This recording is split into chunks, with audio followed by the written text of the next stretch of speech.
Oh, yesterday there was a public meeting in Griffith College, as you say, regarding the defending of green space in Dolphin Park. Now, Dolphin Park is the closest football pitch that you have to Dublin 8 to the Liberties, which is where Kevin's clubhouse is. It's where they're based. They don't have their own green space in that area because there is no green space. A 50,000 population and not one single playing pitch of appropriate size for kids or for adult teams to play on. So they travel down to Dolphin Park to train there, to play there. It's where Temple Oak Sing Street is based. So they share the facility there. Temple Oak own the facility and they allow Kevins to come in and use it. Between the two teams, you've got a huge amount of teams using this. You've got 18 teams from Kevins using the facility, and Temple Oak have 26 teams using the facility.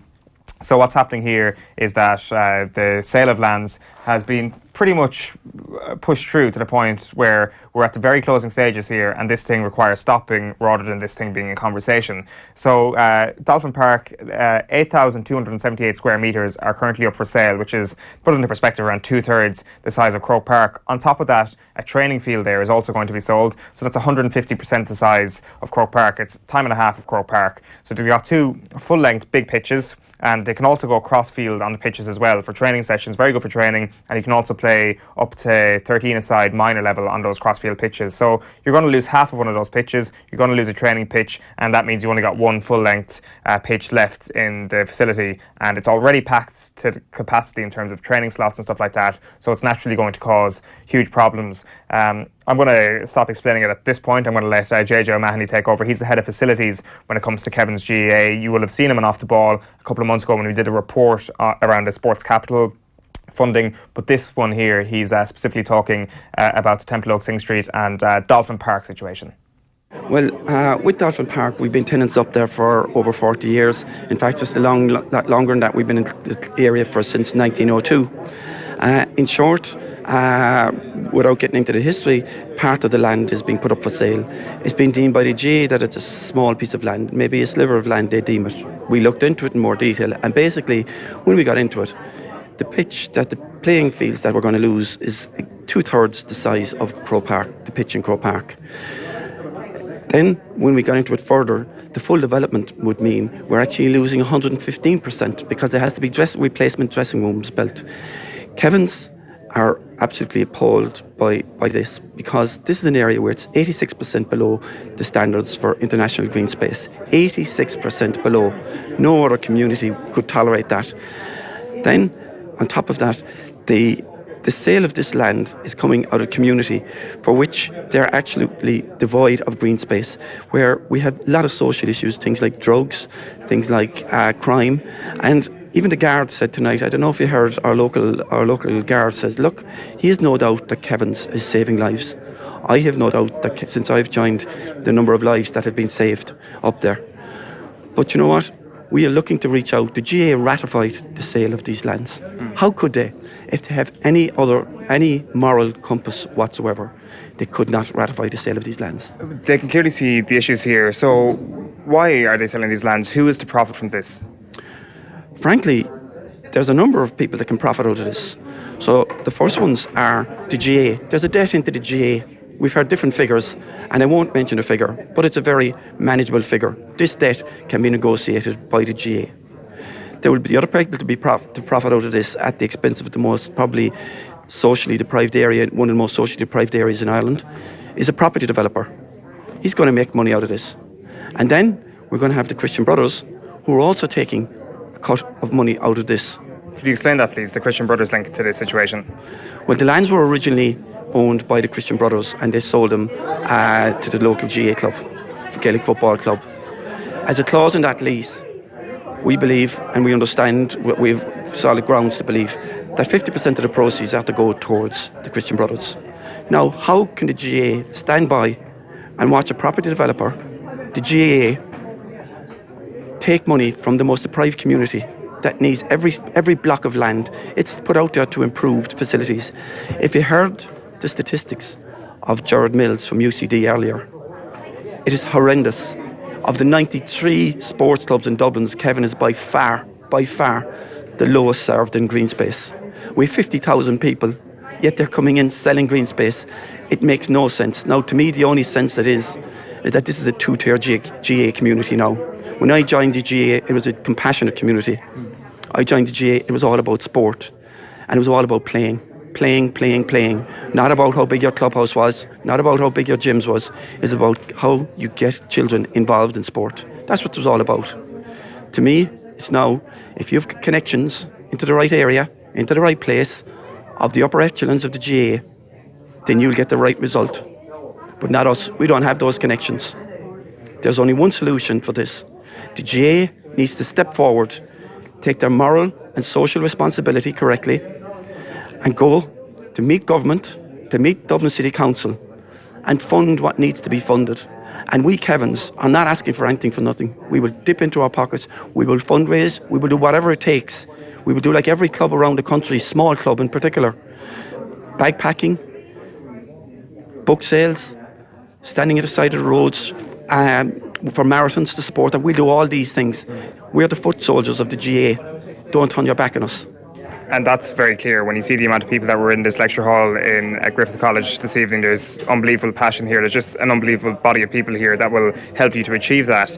And what I wonder is that, like you put on screen tonight, the actual plans for this development. This thing has been coming for a while now. So why hasn't Pádraig Duffy done it in his previous regime as Director General of the GAA? Like Tom Ryan's name is mentioned because he's currently in that position, but presumably this started to happen under Pádraig Duffy's watch. And there's been two different Director Generals now who could have done something on behalf of the GAA and have yet to step in.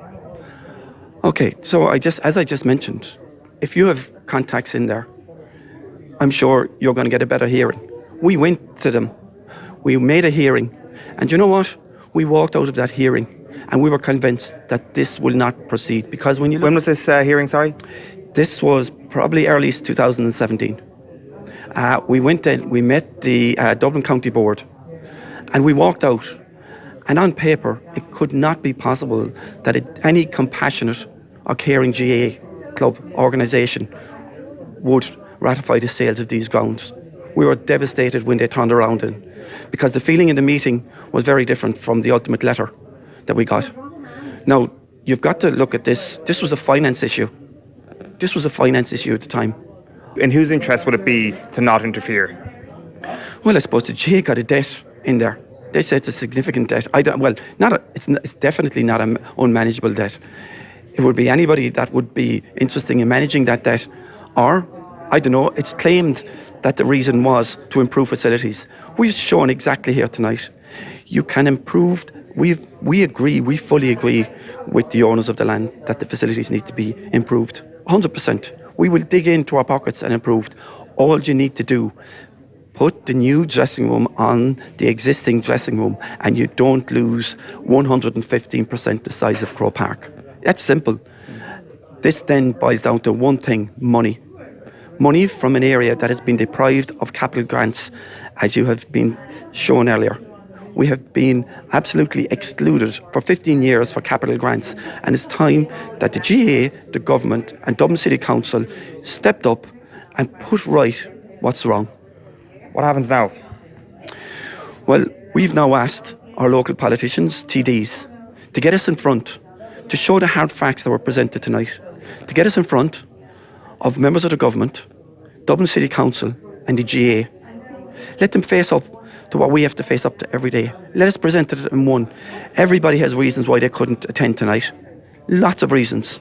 But watch this space, because we're not going to give up on this. We are going to fight this until we win. Yeah, that's very clear when you look at the volume of people there last night, the passion which they spoke with. This is something that they're not going to give up on, and rightly so. It is an almighty battle they face. It is Kevin's GAA against the GAA, the church, property developers. They're three big pillars of Irish society to try and go up against. So they've got one hell of a fight on their hands, but they've got an incredibly dedicated bunch of people who are very not just interested in the cause, but taken by the cause. I mean, JJ O'Mahony, who was speaking there, didn't even grow up in the Liberties. He's from Cork. You can probably hear by his accent, like he's from Cork. He's not from this area of Dublin. He's obviously migrated to the area and has been taken by the situation to the point where he's got himself steeped in that, and he's got a very admirable cause. Like he mentioned Professor Gerald Mills there, who gave a talk last night, and some of his statistics, just to kind of outline some of them, just again to kind of reiterate the kind of concrete jungle that is this area around the Liberties. So for a 1 kilometre radius around Kevins Clubhouse, which is in Dublin 8, 14% of the ground around there is green. So there is very little green space. It's all tiny patches of land. When you match that up in terms of population of different areas of Dublin, Clontarf is the only area with a similar population that matches up in terms of density that have a GAA club in it. But Clontarf has 11.4 square kilometres of grass per person. Kevins has a 4 square kilometre per person of grass. It is by far the worst in Dublin. It comes last in those statistics when it comes to green patches, that they don't have it. That this isn't just a club who want to get land or want to acquire more land or are trying to chance their arm here. They're trying to cling on to every blade of grass they currently have, because they know once that's built upon, it is never happening. Once something is paved in this country, you are never destructing it. And in fairness, it is the elephant in the room when you have these conversations about the housing crisis and about homelessness in this country.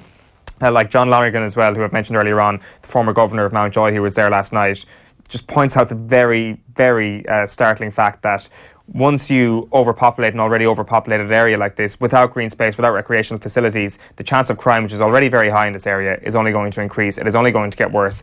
The amount of people that he met in Mountjoy from that part of Dublin when he was governor in the 1980s is far and above what that should be in terms of the way population is split up in this country. So that is the implications here. That is the elephant in the room addressed. And as I say, they're not looking to try and kind of acquire a huge piece of property, destruct it and build grass over it. They're looking to hold on to the one thing that they have. And what are Croke Park saying about all this? Well, we don't know yet. We haven't heard from Tom Ryan. He was invited, I understand, to that public meeting last night, but had engagements elsewhere. It does feel like we do need to give it a little bit of time. We do need to wait for a response from Tom Ryan, who's just in the door here. Like whatever his personal view is on this, given his financial background, will be very interesting. I'm not giving him a free pass here, and I don't think anybody in Kevins is giving him a free pass, but I do feel that they're not all guns blazing at the moment for Tom Ryan because he is just in the door, but they should be incredibly high on his agenda. It should be incredibly high on Shane Ross's agenda. It should be incredibly high on Leo Varadkar's agenda, because if they went down to that meeting last night and saw what I saw, they would be like, this thing needs to stop immediately. This development can't happen. And even more than that, the proposed development in Threeses Gardens, which is right in the heart of Dublin 8, needs to be accelerated quickly. They need more green space. Going the other direction is going to kill a lot of young kids and a lot of their hopes, I should say, in terms of playing Gaelic football, in terms of just having a recreational opportunity. And that was a really noticeable thing, actually. Just one last thing before we throw to our next clip. Last night, they played a video on screen, and it's Kevins Hurling and Camogie. And what was really noticeable was the vibrancy of the Camogie club, as in this was a Camogie club that had probably a similar amount of girls playing for it than the boys playing for the hurling club. We're talking under 10s here. We're talking about the nationwide problem of girls not being interested in team sports or not being given the same opportunity as the boys. In Kevin's GAA, with the volunteers they have there, with the marvellous work they're doing, they have, with whatever resources they have, they are giving the opportunities to girls and boys on a completely equal footing. If they had the facilities, this would be one of the stand-up clubs in the country that everybody could look at and say, look at what they're doing, look at the opportunity they're giving to young girls to actually progress and be active and not get tired with the things that girls have got tired with in the past, which is not having the same opportunities as boys. But they need the facilities to do it, and it looks like it's going to go the other way. But you mentioned what's the GAA response. They do have a big hitter from the GAA fraternity, so to speak, behind him, and that is Nicky Brennan. And when Nicky Brennan was GAA president, he kind of took this project under his wing. He was very interested by this. He's obviously not from this area of Dublin, and he had a big meeting in his own club last night, but he elected to go to the Griffith College, in fairness to him, and speak about this and lend his support. I spoke to him after the meeting last night, and I began by asking him just how he got involved with Kevin's GAA. Well, when I finished as GAA president, I was asked would I get involved, expecting it to probably be 12 months or something, in a kind of a mentoring role with Kevins. I'm now in my 10th year, so I kind of come to Kevins periodically. They call me up to chat about things, help them with meetings with Dublin City Council, and of course help them now in relation to guidance in relation to what's happening or what is proposed to happen in Dolphin Park. So that's my involvement. Now, my involvement initially started around 2000, when I was responsible for actually putting in Paul McManus as the Games Development Officer into Kevins, and he's actually still here to this day. So what would the ideal GAA response to this current situation be, in your view? Well, I think first of all there's two clubs involved, and I think that both clubs are using the facility at the moment. I think the notion that anybody would sell some of the green space in Dolphin Park is absolute heresy. That cannot allow to happen, and we've seen enough in the presentation tonight to know how scarce green land is in Dublin 8. So the notion that some would be sold for housing is absolutely wrong and would seriously impact Kevins in particular, because the club has grown in terms of the numbers of boys and girls playing hurling and camogie.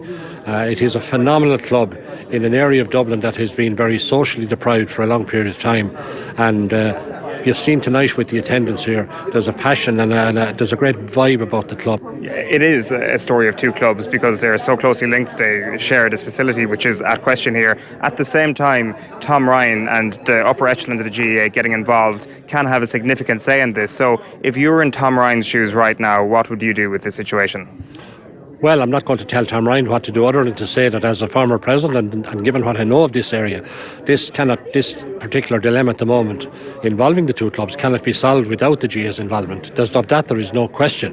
And I think the GAA will get involved, will need to get involved and will get involved, because it has, the GAA in fairness, and Tom Ryan in particular, has been most helpful in sorting out issues with clubs around the country over the past 10 years or more that got into a lot of financial difficulties. A lot of people might know that, but he has done superb work there.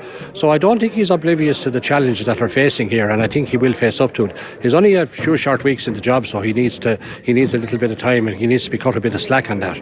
But I think it will be sorted in time from a GAA perspective. But I mean, the bottom line is that if this planning is sent off to Board Pleanála, and if Board Pleanála give the approval to this, it may very well be something that will cause a lot of distress in this area, and I think there will be an awful lot of anger in this area if such a development takes place, because the bottom line is this area simply cannot afford to lose green space.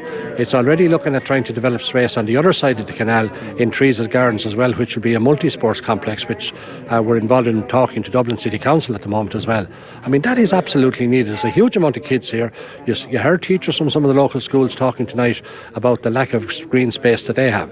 Their kids are playing in their sport on concrete, which is not fair. It's not fair at all.